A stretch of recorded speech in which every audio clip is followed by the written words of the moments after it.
आज की मनमोहक कहानी है उस रात का सच। महेंद्र को यकीन था कि हरिद्वार थाने में वह ज्यादा दिनों तक थानेदार के पद पर नहीं रहेगा, इसीलिए नोएडा के थाने में तबादला होते ही उसने अपना बोरिया बिस्तर बांधा और रेलवे स्टेशन चला आया। रेल चलते ही हरिद्वार में गुजारे समय की यादें उसके सामने एक फिल्म की तरह गुजरने लगी। दरअसल हुआ ऐसा था कि रुड़की थाने में रहते हुए वहां के एक साधु द्वारा वहीं के लोकल नेताओं को लड़कियों के साथ मौज मस्ती कराते महेंद्र ने रंगे हाथों पकड़ा था और थाने में बंद कर दिया था। यकीन मानिए, उन नेताओं को थाने में लाए उसे 10 मिनट भी नहीं हुए थे कि डीएसपी साहब का फोन आ गया कि फलां नेता को फौरन रिहा कर दो। महेंद्र बड़े अफसर का आदेश मानने को मजबूर था, इसलिए उसे उन नेताओं को फौरन रिहा करना पड़ा। चूंकि वे नेता सत्ताधारी दल से जुड़े थे, इसलिए उन्होंने महेंद्र का तबादला हरिद्वार थाने में करा दिया। हरिद्वार थाने में कुछ दिन महेंद्र चुपचाप बैठा अपना काम करता रहा, लेकिन जब एक दिन थाने में बैठकर वह पुरानी फाइलें देख रहा था, तभी एक फाइल पर जाकर उसकी नजर रुक गई। उसने फाइल में दर्ज रिपोर्ट पढ़ी। उस रिपोर्ट में लिखा था, गंगाघाट आश्रम में रहने वाली गंगाबाई आश्रम की तिजोरी में से 10,000 रुपए चुरा कर भागी। उसी फाइल के अगले पेज पर उस आश्रम के महंत और उसके एक शिष्य का बयान था। उस रात हम दोनों साधना करने के लिए पास की पहाड़ी पर बने मंदिर में गए थे। चूंकि इस बात की जानकारी गंगाबाई को थी, इसी बात का फायदा उठाकर उसने हमारे कमरे में से तिजोरी की चाबी चुराई और उसमें रखे 10,000 रुपए चुरा कर भाग गई। आश्रम से एक रजाई भी गायब है। उसने जवाब दिया, सर, थानेदार साहब ने मुझसे कहा था कि आश्रम का महंत इस मामले की जांच की तहकीकात में मदद नहीं कर रहा है, इसलिए इसे ऐसे ही पड़ा रहने दो। तब से यह फाइल ऐसे ही पड़ी है।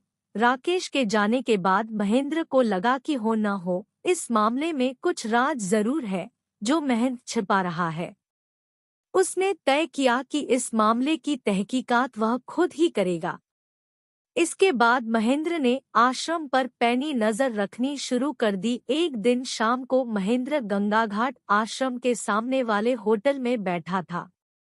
उसकी नजर आश्रम के गेट पर थी।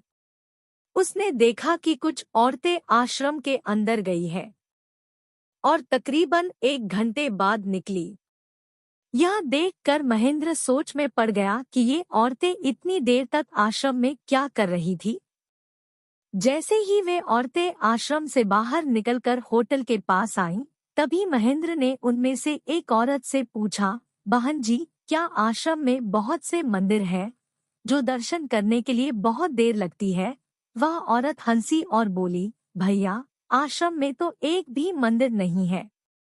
हम तो महंत जी के पास गई थी। वे लाइलाज बीमारियों का इलाज भी मुफ्त में करते हैं।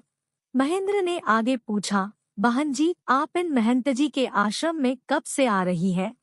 वह औरत बोली, आज तो मैं दूसरी ही बार आई हूँ, लेकिन महंत जी कहते हैं कि तुम्हारी बीमारी गंभीर है। तुम्हें ठीक होने में 4 से 5 महीने तो लग ही जाएंगे। इतना कहकर वह औरत चली गई। एक दिन शाम को महेंद्र ने एक पुलिस वाले को उस आश्रम के बाहर बैठा दिया और उससे कहा, कोई औरत अंदर से बाहर आए तो उसे लेकर तुम मेरे पास आना। उस दिन रात के 8 बजे वह पुलिस वाला एक 30 से 32 साला औरत को लेकर महेंद्र के घर आया। महेंद्र ने उसे बैठने के लिए कहा, नहीं सर, दरअसल मेरी शादी हुए तकरीबन 7 साल हो गए हैं और अभी तक मेरी गोद नहीं भरी है। मेरे महल्ले की एक औरत ने मुझे बताया कि तू गंगाघाट आश्रम के महंत के पास जा, कुछ ही दिनों में तेरी गोद भर जाएगी, इसलिए आज मैं पहली बार वहां गई थी। महेंद्र ने उससे यह जानकारी ली और उसे इस तस्दीक के साथ जाने के लिए कहा, मैंने तुमसे जो जानकारी ली है, यह बात तुम किसी को मत बताना, यहाँ तक कि महंत को भी नहीं। उन दोनों औरतों से मिली जानकारी संकेत दे रही थी कि हो न हो उस आश्रम में कोई अपराध का अड्डा जरूर चल रहा है। महेंद्र ने गंगा घाट आश्रम में हुई चोरी की घटना की तहकीकात जोर शोर से शुरू कर दी। एक बार जब महेंद्र इसी सिलसिले में महंत से मिलने आश्रम गया तो उसने उसे इस मामले पर हाथ ही नहीं रखने दिया और बोला, जाने भी दीजिए, 10,000 रुपए कोई बड़ी बात नहीं है, आप तो चाय पीजिए। उसकी होशियारी देख महेंद्र के मन में शक और भी गहरा गया। एक दिन रात को जब महेंद्र गश्त के लिए निकला तो देखा कि वह महंत अपने शिष्य के साथ पहाड़ी पर जा रहा था। उसके पहाड़ी पर जाते ही महेंद्र गंगाघाट आश्रम के अंदर पहुंचा। वहां उसे भोलाराम नाम का एक आदमी मिला। तुम यहाँ क्या करते हो? महेंद्र ने पूछा। सर, आप मुझे इस आश्रम का मैनेजर भी कह सकते हैं और चौकीदार भी। सच तो यह है कि यहाँ का सारा काम मैं ही संभालता हूँ। अब मेरी उम्र 70 पार हो चली है, इसलिए समय काटने के लिए मैं यहाँ रहता हूँ। मैं ईमानदार आदमी हूँ, इसलिए महंत ने मुझे अपने पास रखा है, उस आदमी ने बताया। तुम ईमानदार हो और सच्चे भी लगते हो। अच्छा, यह बताओ कि तुम्हारे आश्रम में रहने वाली गंगाबाई कैसी औरती थी? क्या वाकई वह चोरी कर सकती है? महेंद्र ने पूछा। वह आदमी बोला, सर, मैं आपसे झूठ नहीं बोलूंगा। दरअसल गंगाबाई इस आश्रम में झाड़ू पोछे का काम करती थी। वह सुंदर तो थी ही, लेकिन जवान होने से कामकाज में बहुत तेज भी थी। जब मैं नया इस आश्रम में आया तब गंगाबाई ने ही मुझे बताया था कि महंत जी का नित्यक्रम एकदम पक्का है। वे सुबह मुझसे एक गिलास दूध मंगवाते हैं, फिर उसमें अपने पास रखे काजू बादाम और अन्य मेवे मिलाते हैं और उसी का सेवन करते हैं। फिर दोपहर में केवल 2 रोटी खाते हैं।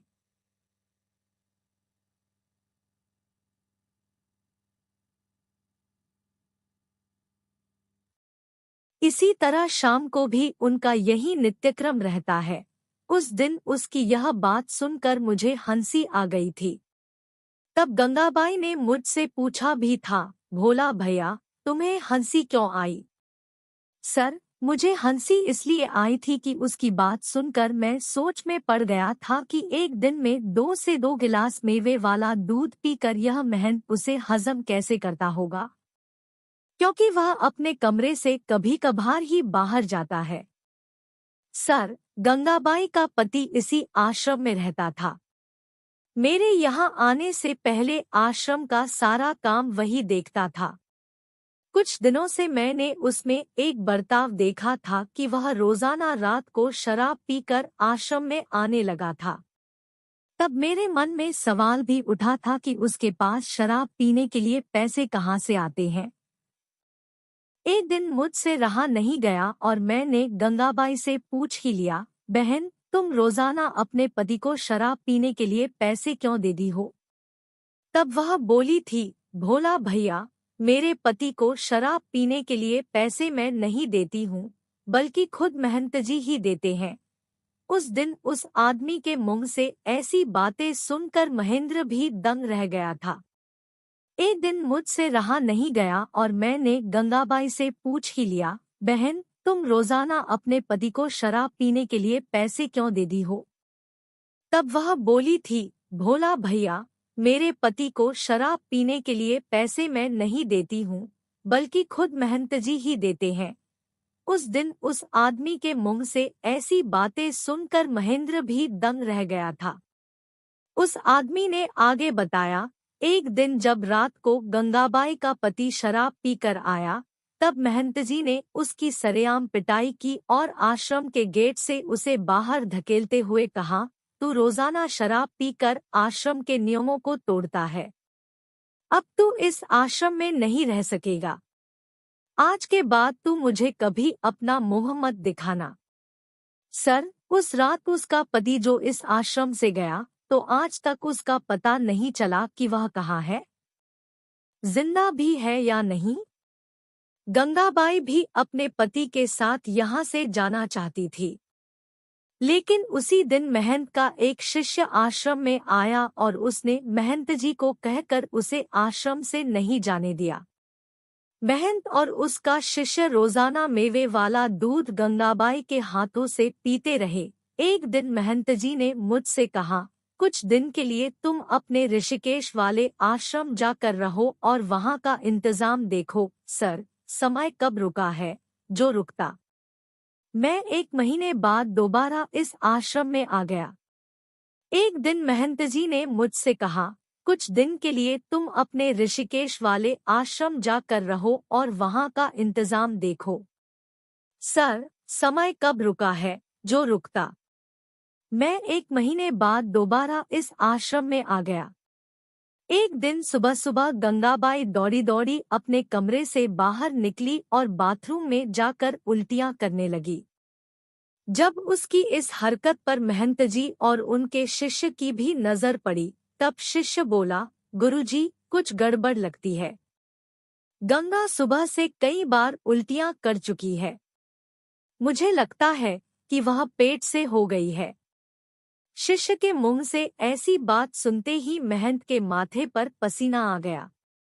वे बोले, जैसे जैसे इसका पेट बढ़ता जाएगा, अपने पाप का घड़ा लोगों के सामने आने लगेगा। फिर जो लोग हमें साधु सन्यासी मानकर पूछते हैं, वे ही हमारा मुंह काला करके हमें सरेबाजार घुमाएंगे। अगर इस मुसीबत को हमने जल्दी से नहीं निपटाया तो हम निबट जाएंगे। शिष्य के मुंह से ऐसी बात सुनते ही महंत के माथे पर पसीना आ गया। वे बोले, जैसे जैसे इसका पेट बढ़ता जाएगा, अपने पाप का घड़ा लोगों के सामने आने लगेगा। फिर जो लोग हमें साधु सन्यासी मानकर पूछते हैं, वे ही हमारा मुंह काला करके हमें सरेबाजार घुमाएंगे। अगर इस मुसीबत को हमने जल्दी से नहीं निपटाया तो हम निबट जाएंगे। सर, उस रात का सच आपको बता रहा हूँ। वह अमावस की काली रात थी। जब रात को गंगाबाई उन्हें दूध देने उनके कमरे में गई, तभी उन्होंने उसके मुंह में कपड़ा ठूंसा, फिर गला दबाकर उसकी हत्या कर दी और आधी रात के बाद रात के अंधेरे में महंत के शिष्य ने उसकी लाश एक रजाई में लपेटी और उसे गंगा में बहा आया। उसके बाद उन दोनों ने तिजोरी से रुपए निकालकर उसे खुला छोड़ दिया, ताकि लगे कि यहाँ चोरी की वारदात हुई है। सर, उस रात हुई हत्या और चोरी के बहुत से सबूत मैंने अपने पास महफूज रखे हैं कि हम पर भी ऊपर से लगातार दबाव आ रहा है। महेंद्र ने